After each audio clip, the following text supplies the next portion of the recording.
Right there? Here, yeah. Just, Or did you that's say- fine. I said them both. Okay, there's my student ID.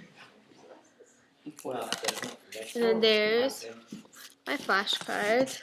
And show the adults. Okay. There's one. surprised the dog isn't so part of the family. The dog? Are you on there? Are Yeah. you on there? Okay, make sure that you guys are on there. Let me know. Oh, what a cute. Okay. I don't know if mom was Okay. on Yeah. Okay, that's good. Okay. You can see yourself? Yes. Okay. Josh has been experiencing irritability, weight loss, mood swings, and a loss of appetite. No, Josh doesn't have cancer or an extreme case of the flu, but he has been abusing prescription painkillers for the past 2 years. After Josh got into a car accident and suffered a broken arm, he was prescribed Percocet in order to take it for 2 weeks. But Josh got addicted, and he got addicted to the feeling, even though it slurred his speech and made him angry and violent to his friends and family. After his prescription ran out, he panicked. He relied on those pills to get him through those everyday functions. His family started noticing the change in him. He used to be extremely friendly and open, but now he is closed off and rude.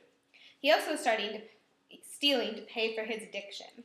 He would steal money out of his sister's purse whenever he got the chance. Unfortunately, he is not the only one. Josh is one of the 15 million Americans addicted to opiates, the prescription drugs that help mask pain from injuries. These include Percocet, Vicodin, and others.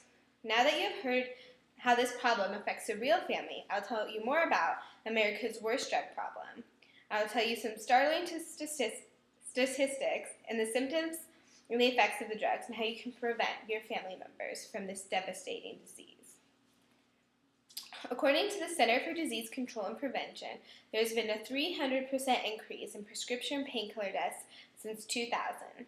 Many think this can be attributed to the fact that there's less of a stigma for using painkillers than there is for using harsher drugs, such as cocaine and heroin.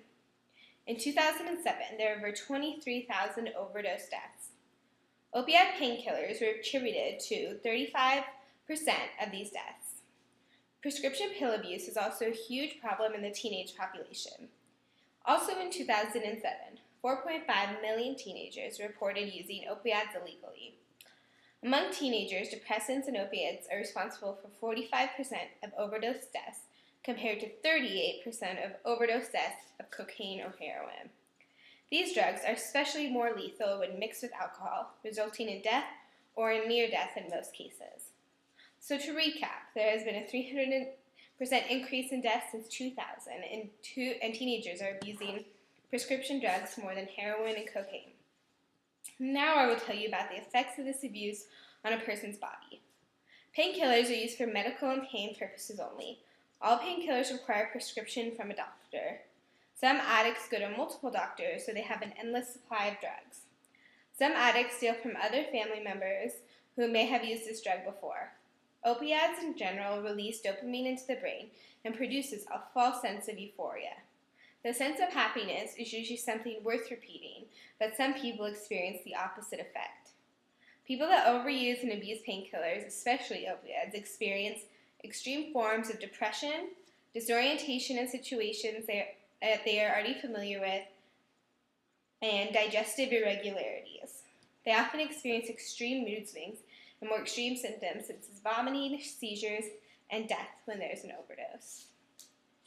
Next, I can tell you why painkillers have such a drastic effect on the body.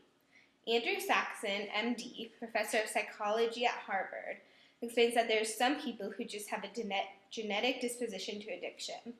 He says that their brains work differently to begin with, and prolonged drug abuse can cause even further chemical changes. He also attributes the rise in prescription painkiller abuse to easier access to the drugs. There's suggestion that doctors have become less strict when prescribing the drug. He also explains that people who have never been exposed to this type of drug in the past or have been suddenly exposed to it, such as teenagers and people who have never had surgery or severe injury. If you suspect that one of your loved ones is abusing painkillers, such as opiates, there are ways to help. First, you can merely confront them. If they become spastic and angry, you might want to call their doctor. You can also call the 24-hour addiction hotline at 800-477-9081 for a professional opinion on how to help your loved ones. To recount, prescription drug abuse is on the rise, and teenagers are starting to experience that. Painkillers such as opiates are deadly when mixed with alcohol or are used in high doses. Symptoms of abuse are depression, weight loss, disorientation, and mood swings. If you feel like your loved one is abusing, then you can call their doctor or the 24-hour hotline. This is a serious problem in America, and it's only getting worse. Pay attention to your medicine and pay attention to your loved one's behaviors after they have surgery or receive an injury. And that concludes my speech.